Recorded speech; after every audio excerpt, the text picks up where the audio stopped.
Hello Year 8, Mrs Green here. Welcome to your first session of Manchester Academy's virtual reading programme. This week's focus is dystopian fiction and I'll be reading extracts from The Hunger Games. Tune in every day for a new instalment.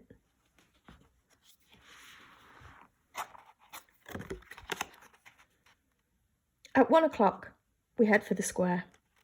Attendance is mandatory unless you're on death's door. This evening, officials will come around and check to see if this is the case. If not, you'll be imprisoned. It's too bad, really, that they hold the reaping in the square, one of the few places in District 12 that can be pleasant. The square's surrounded by shops, and on public market days, especially if there's good weather, it has a holiday feel to it. But today, despite the bright banners hanging on the buildings, there's an air of grimness. The camera crews, perched like buzzards on rooftops, only add to the effect. People file in silently and sign in. The reaping is a good opportunity for the capital to keep tabs on the population as well. 12 to 18-year-olds are herded into roped areas marked off by ages, the oldest in the front, the young ones, like Prim, towards the back. Family members line up around the perimeter, holding tightly to one another's hands.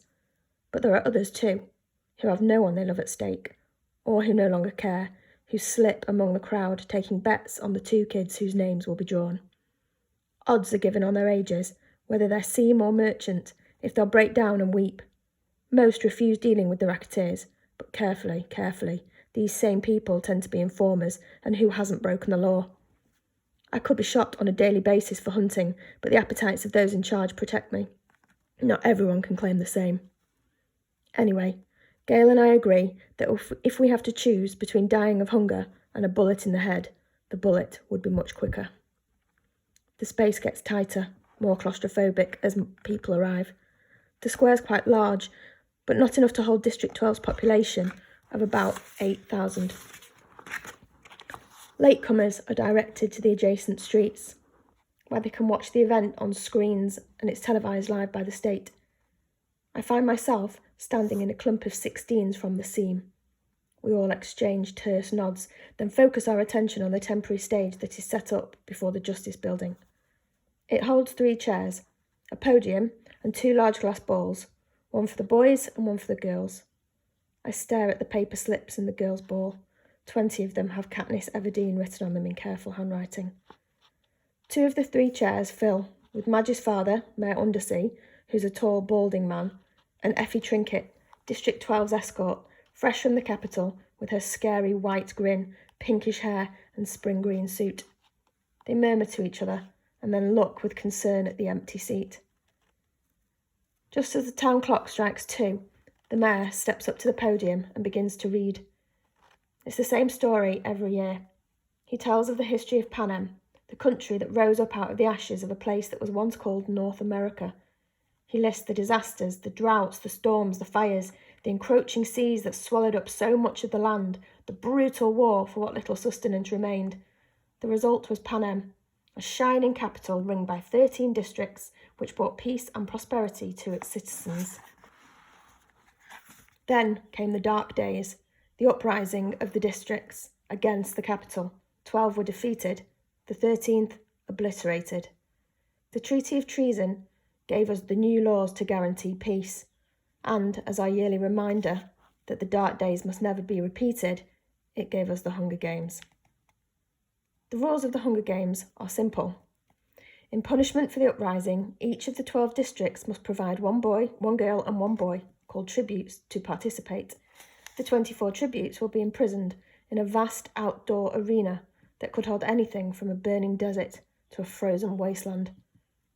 Over a period of several weeks, the competitors must fight to the death. The last tribute standing wins. Taking the kids from our districts, forcing them to kill one another while we watch, this is the capital's way of reminding us how totally we are at their mercy. How little chance we would have of surviving another rebellion. Whatever words they use, the real message is clear.